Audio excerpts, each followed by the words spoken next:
Bom dia, boa tarde, boa noite. Meu nome é Herbert Lucas, eu sou estudante do curso de Sistemas de Informação e hoje eu vim apresentar para vocês o meu trabalho, o Custom Track, que é uma aplicação feita com PHP utilizando o framework Laravel, né?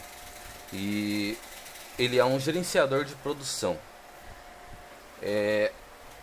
Bom, eu vou falar um pouco sobre alguns desafios que eu tive durante o processo de criar esse projeto, como que foi, né? Por onde eu comecei, quais foram os meios, né?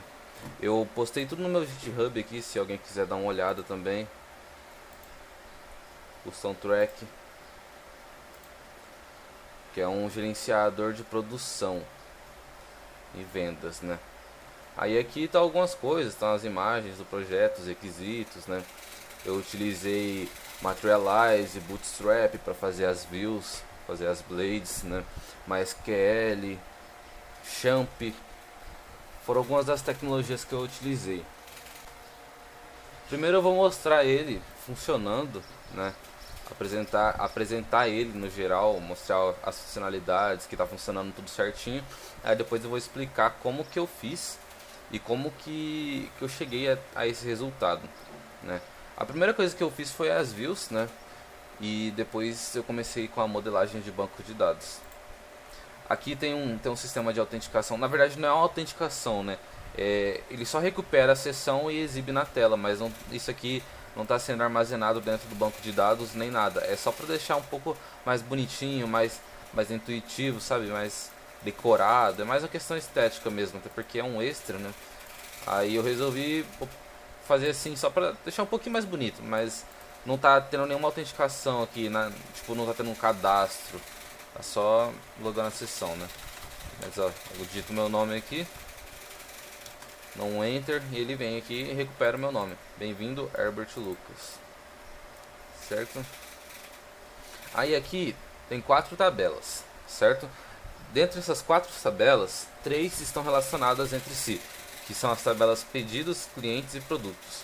Essas 3 tabelas aqui estão relacionadas, e a tabela relatórios é como se fosse uma tabela para...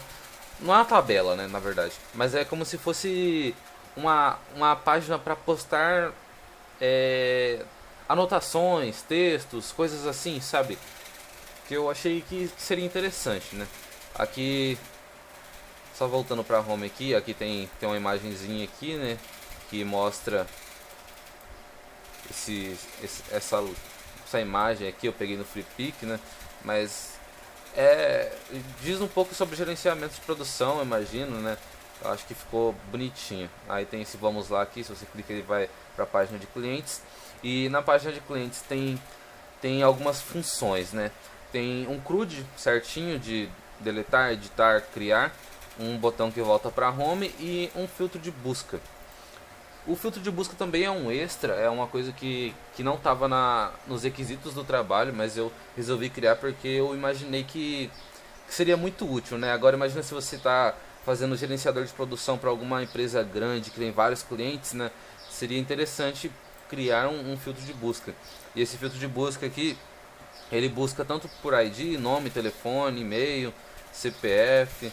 Então ele tá bem tranquilinho. Vamos ver, ó. Se eu digitar aqui o 55, que é um ID, ele recupera, né? Se eu digitar o nome, Juliana, aqui, ó, ele recupera. Se eu digitar aqui o e-mail, né? Arroba Hotmail aqui, que é o único, só tem um, né? Ele recupera também.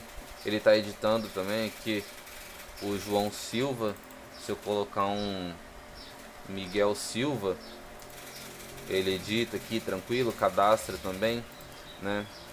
Tá bem tranquilinho. Aqui nos pedidos e produtos também é a mesma coisa, é o mesmo sistema de CRUD, só que a diferença entre essas tabelas aqui, entre essas 3 tabelas, né, é que a tabela clientes e a tabela produtos são tabelas que não possuem chaves estrangeiras. Então eu comecei fazendo a minha aplicação por essas 2 tabelas, já que assim, não necessariamente é precisado, tipo, elas têm relacionamentos, mas elas têm dentro delas, né, na hora de cadastrar é só os itens da tabela dela, né? Agora nos pedidos eu tive que fazer o relacionamento. Por exemplo, aqui para cadastrar o pedido, eu tenho que digitar o e-mail do cliente e recuperar o ID do cliente através desse e-mail aqui do cliente. Eu tenho que recuperar o ID do produto através do nome do produto, né? Aí o resto aqui é da tabela pedidos mesmo, né? Foram só essas duas chaves estrangeiras aqui. Que na verdade o que está sendo salvo no banco de dados é o ID do cliente, né? Eu recupero o ID do cliente e o ID do produto através do nome e do e-mail do cliente. Vou mostrar para vocês aqui diretamente no meu banco de dados como que está sendo aqui, ó, na tabela pedidos. Eu recupero aqui o ID do cliente e o ID do produto. Aqui, ó, eu recupero os IDs, mas eu recupero o ID através do e-mail. Digito o e-mail aqui e recupero.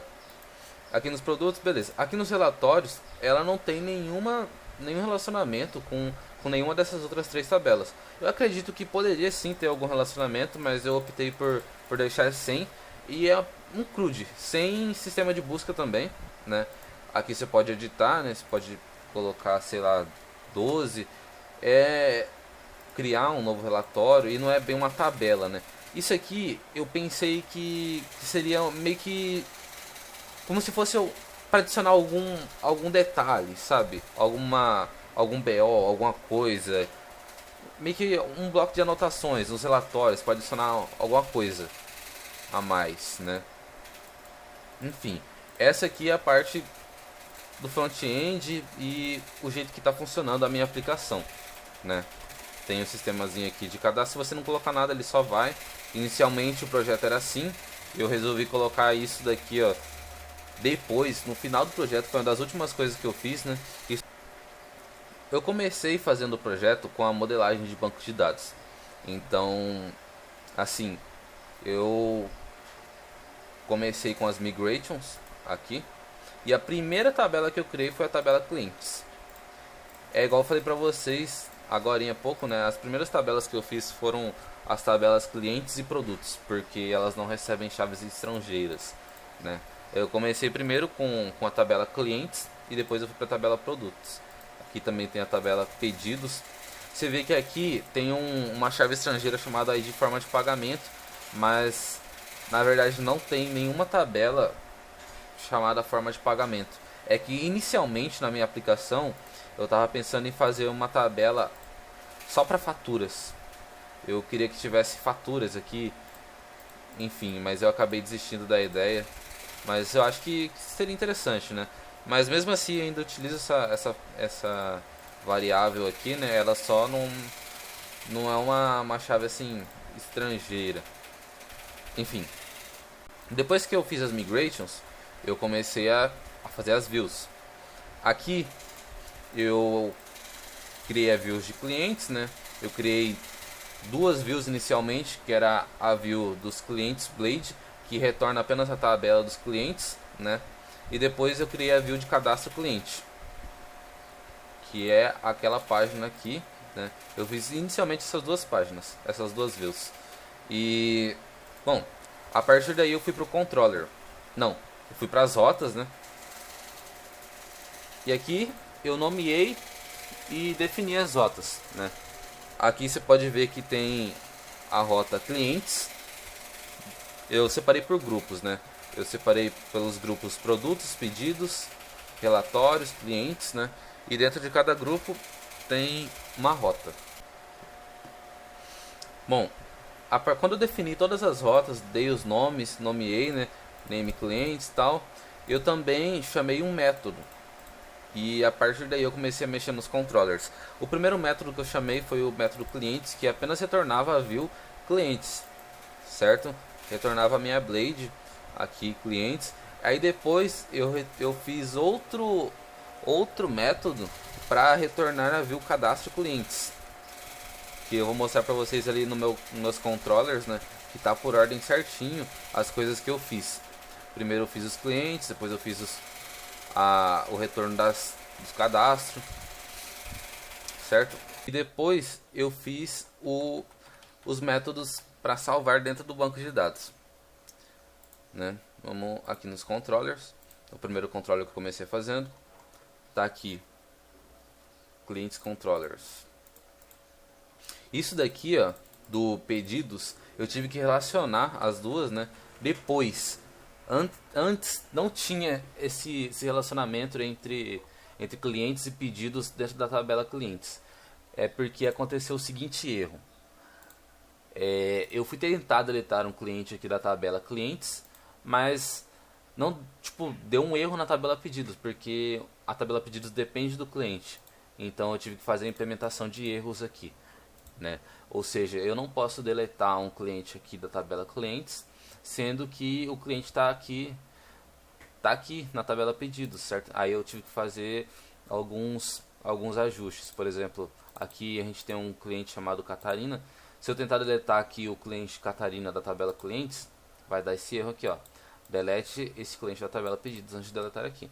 Aí eu tenho que deletar primeiro aqui, para depois conseguir deletar aqui, certo? Eu acho que isso aí é uma coisa bem útil, né? Até para cadastro de cliente, você não pode cadastrar aqui um cliente que não existe, não pode cadastrar um produto que não existe, né?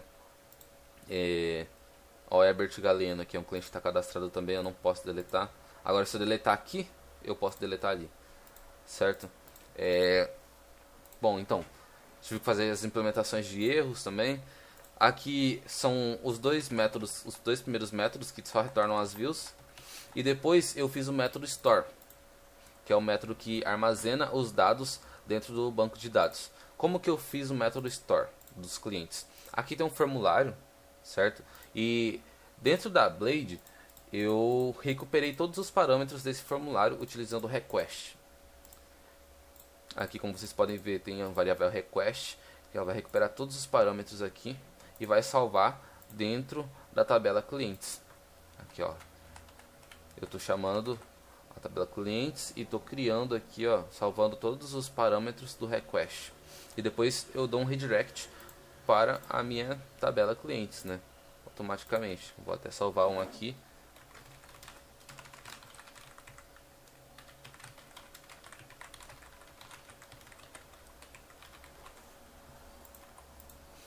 Salvei um aqui, né? Aí ele tá aqui. Deletei.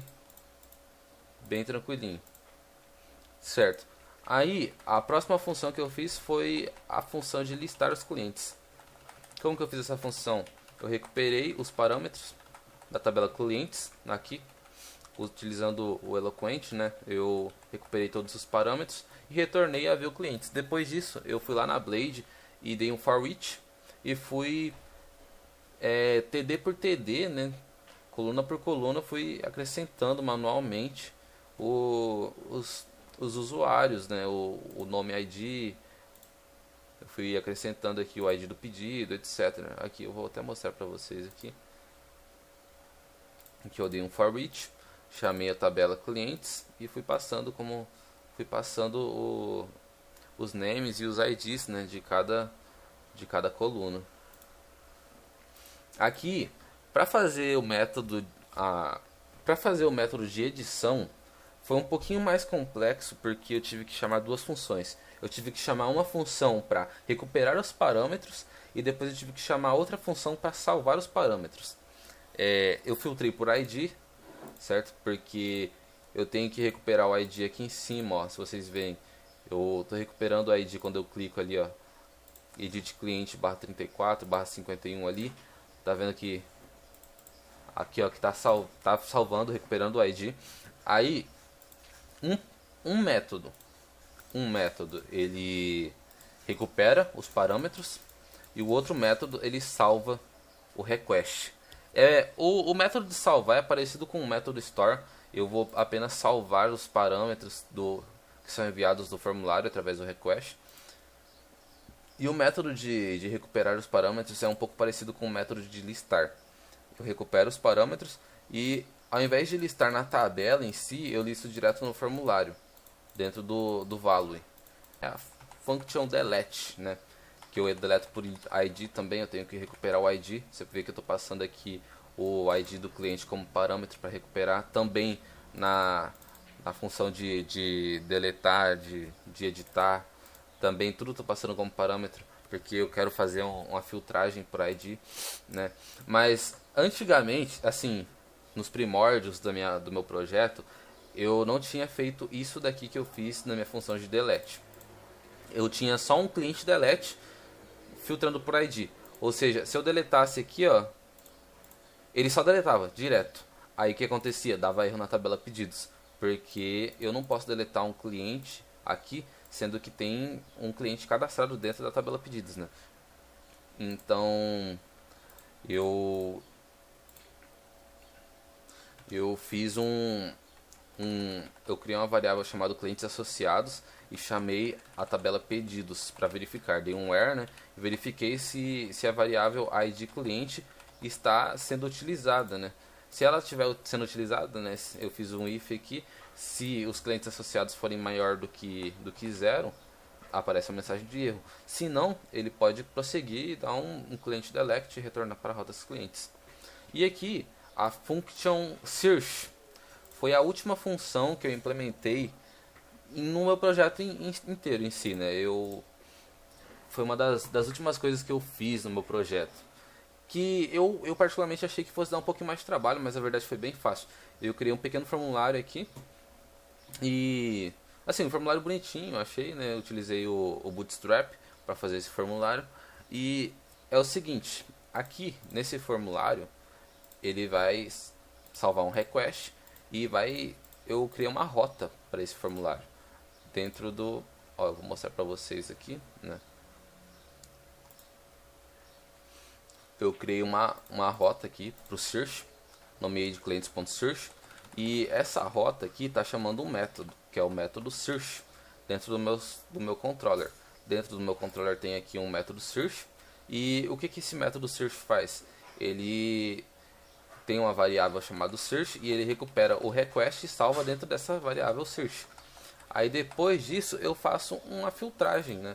Eu chamo aqui dentro da tabela clientes e faço uma filtragem. Dou um where, né?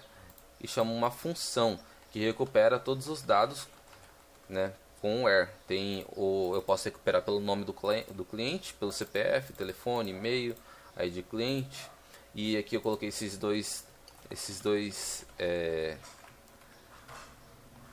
duas porcentagens aqui para poder ser qualquer letra, maiúscula, minúscula, começo, fim, enfim, e depois ele retorna para a view dos clientes.search e passa como parâmetro a variável que a gente criou aqui, né, dos clientes, que está armazenado tudo.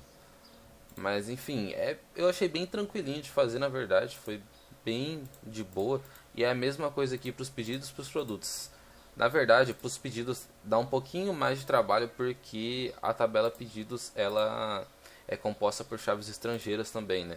Aí na hora que eu vou dar a filtragem, na hora que eu vou dar o where aqui, eu tenho que dar um where também na tabela clientes, né? Aí não é só dar o where, eu tenho que dar um where has clientes e depois um where has produtos. Dentro da tabela produtos eu também tenho que fazer uma filtragem.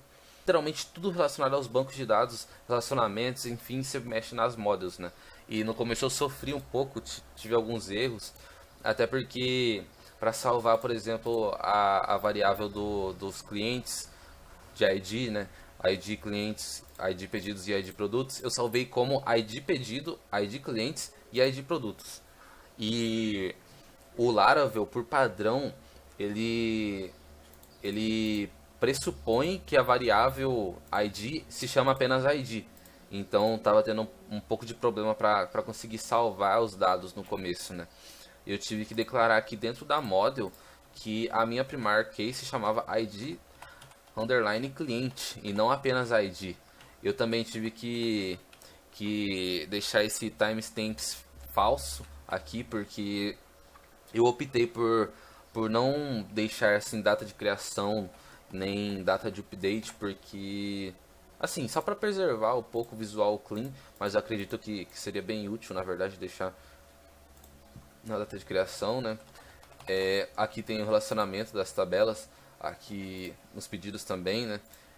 Tem o relacionamento belong, stu e has many, quer dizer que dentro da tabela clientes, um cliente pode ter vários pedidos, precisa fazer sempre os relacionamentos dentro das models, e quando você vai chamar aqui as tabelas, fazer as operações, o where, qualquer coisa que seja, você tem que chamar a model também. Tudo através das models, né? É uma estrutura MVC, então funciona dessa forma. Agora eu vou explicar para vocês como que eu fiz esse sistema de meio que sistema de sessão, né? E antigamente, né, nos primórdios do projeto, não existia esse barra index, esse barra iniciar sessão, nada. Era só um barra e chamava o método index e era isso, né? Aí o que eu fiz? Eu criei duas rotas, uma rota post e uma rota de iniciar sessão, e dentro dessas rotas aqui eu chamo o método iniciar sessão e o método user, né?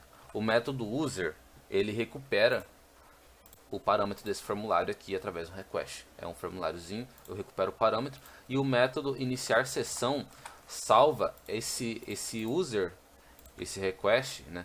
O parâmetro, ele salva esse parâmetro dentro de uma sessão global. Agora eu vou mostrar para vocês aqui como que eu fiz. Tá aqui dentro do meu controller index. Aqui, index controller. Aqui tem os dois métodos aqui, um retorna index e outro retorna o user. Você vê que o index está primeiro aqui porque eu resolvi fazer esse negócio bem no final do projeto, né? E ó, é bem simples. Tem um formuláriozinho lá, ele salva os parâmetros via request e salva dentro da variável user. Aqui, eu criei uma variável chamada user, que é o mesmo nome da variável do meu input lá do formulário, né? Chama user. E essa variável user recebe o request e salva o request do input, né? E salva dentro da variável user. Aí depois eu criei uma sessão e a sessão também tá salvando aqui, ó, o user e redirecionando para o index. Depois manualmente eu fui lá na minha view, na minha blade, eu vim aqui e dei um if. Aqui, ó. If session user H3, seja bem-vindo, session user, end if. Bem simplesinho, bem tranquilo de fazer. Eu achei, na minha cabeça, isso ia dar muito mais trabalho. É porque antigamente o meu plano era fazer realmente um sistema de cadastro, salvando no banco de dados, armazenando com criptografia e tal. Mas eu optei por deixar assim, para ficar até um pouquinho mais intuitivo, né? Para todo mundo conseguir usar. Aqui eu também coloquei embaixo, né? Criei uma div aqui com a class user, deixei lá embaixo ali alinhado com o resto da sidebar um tom vermelho, defini aqui, ó, para ficar exibindo no cantinho. E bom, a única coisa em relação ao meu projeto que eu acho que poderia ter sido melhor é que eu fiz tudo na unha, a questão das blades, né? Então, assim, se eu alterava alguma coisa aqui, por exemplo, eu tinha que alterar em todas as outras blades. São coisas assim, tão bem intuitivas, né? A aplicação tá simples, mas está funcionando certinho, completo. E é isso, eu espero que vocês tenham gostado e